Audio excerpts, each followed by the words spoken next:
Today on the Anime Zone, a review of K-On!, a show following the story of a group of girls as they form a band and struggle towards their dream of playing the music they love. あずさちゃんもどうぞ。お菓子もどうぞ。はい。私ミルクティーね。はい。ケーキもあるわよ。 Where the fuck is the music?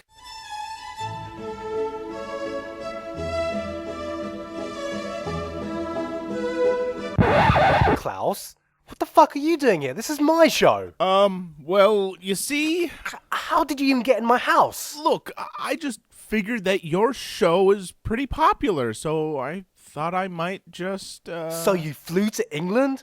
Go home and stop sniffing my laundry. But my flight doesn't leave until tomorrow. Fine, you can stay. But you do know that K-On! Is a Moe show, right? Aw, shit.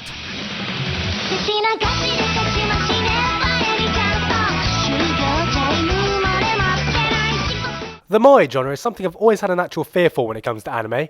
There's just something about cute girls who look about 12 doing cute things with eyes that cover half their fucking face that make me want to leg it a mile before I inevitably hear the exasperated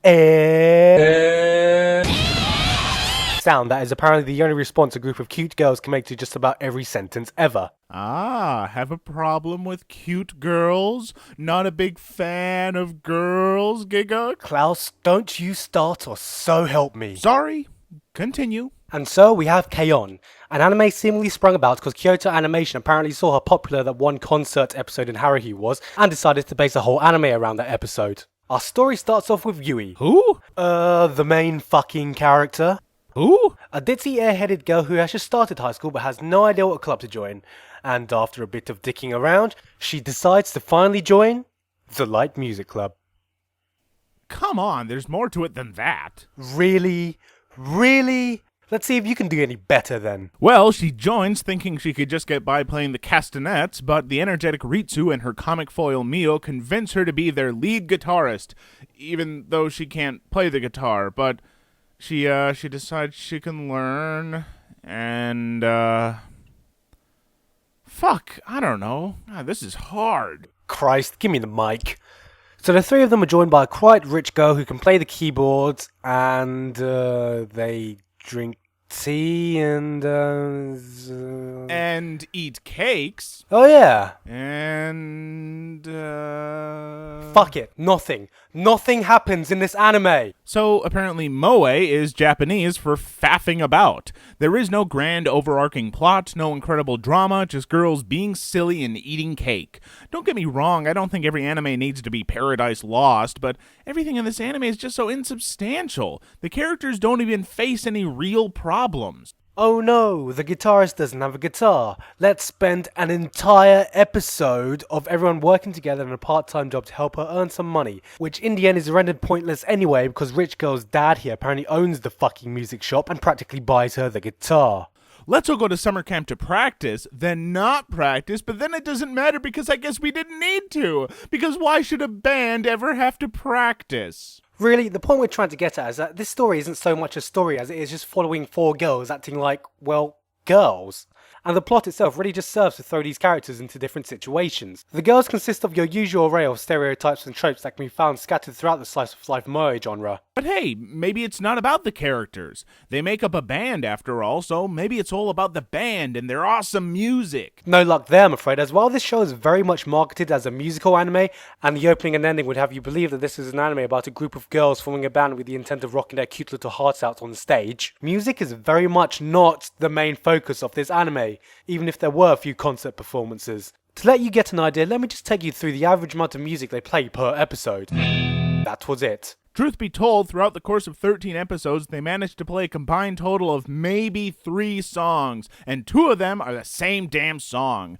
I understand that bands can be expensive, and writing a bunch of different interesting songs can be hard, but if you're going to make an anime about a band, then maybe, just maybe, you should consider playing a few tunes. It wouldn't have even been so bad if the songs they ended up playing were well-written, catchy rock songs, but in the end the soundtrack consisted of the most generic, uninteresting J-pop runoff that sounds as boring and redundant as the plot itself.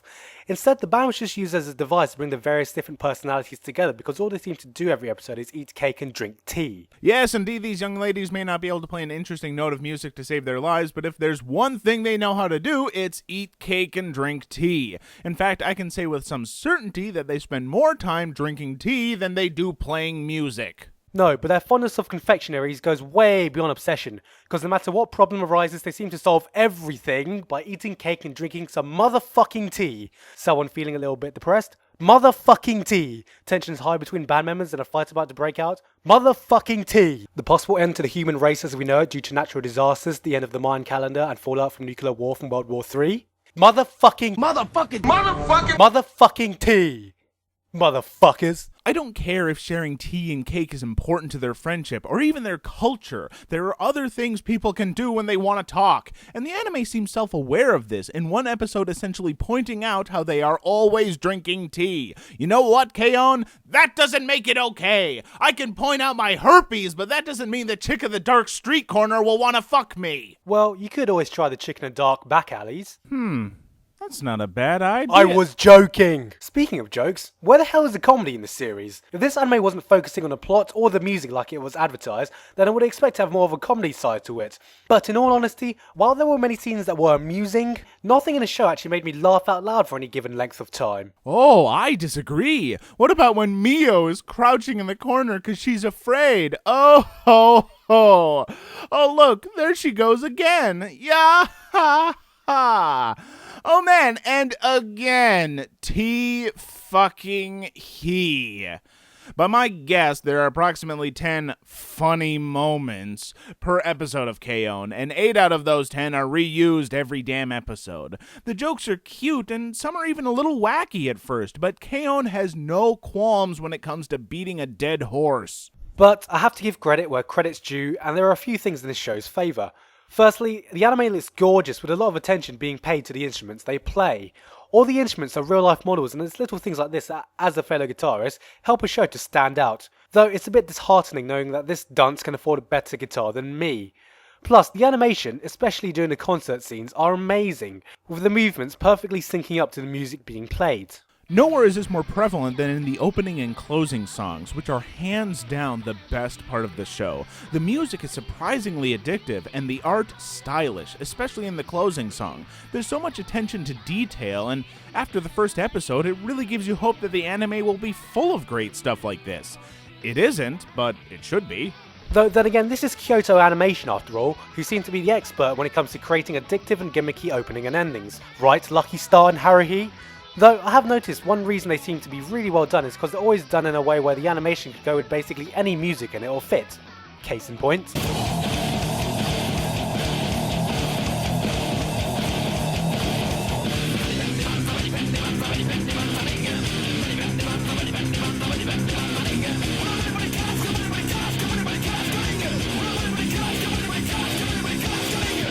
But it's not like I can't see where the appeal comes from. In a Mario sense, it definitely achieves its job because this show is undoubtedly cute. Yes, it's really cute. There were times in this show where I even felt like going, "Aww." At which point I stopped watching for a while through my fear that if I was exposed to this show for too long, I would eventually sprout a vagina. Sadly, aside from some good credit sequences and a little attention to detail, that's all it is. Cute. There's nothing else to really enjoy about this anime. The music, what little there is, lacks any genuine appeal, which is pretty disappointing for an anime about a band. What little comedy there is repeated until it's become dull or even irritating. The characters aren't even anything more than cookie-cutter cliches, with little to separate them from the horde of high school girls populating slice-of-life anime. Overall, K-On! Certainly wasn't as bad as I thought it would be, but it really is just nothing but mediocrity that gains maybe a few more points for high production values. It has nothing new to the table and everything in it has been done before and better elsewhere. If you want a band anime, go watch Beck or Nana. If you want a slice of life, the great Azumanga Daioh has done better than this. And if you want a comedy, heck, Angel Beats had me laughing 10 times harder than anything in this, and that's not even primarily a comedy. Make no mistake, this is nothing more than your typical run-of-the-mill slice of life show that has the added gimmick of music in it. Though, if you're looking for something cute to watch while completely switching off your brain, you'll probably enjoy this. And if you do, please slap yourself for making this show the basis of about 90% of anime coming out now, you mindless moe zombie. You know, Gigguk, this was pretty fun. Maybe next time you can swing by the PSOHB.com studio. By studio, do you mean that creepy basement of yours? Perhaps. And by next time, do you mean sexually assault? Perhaps. Get out!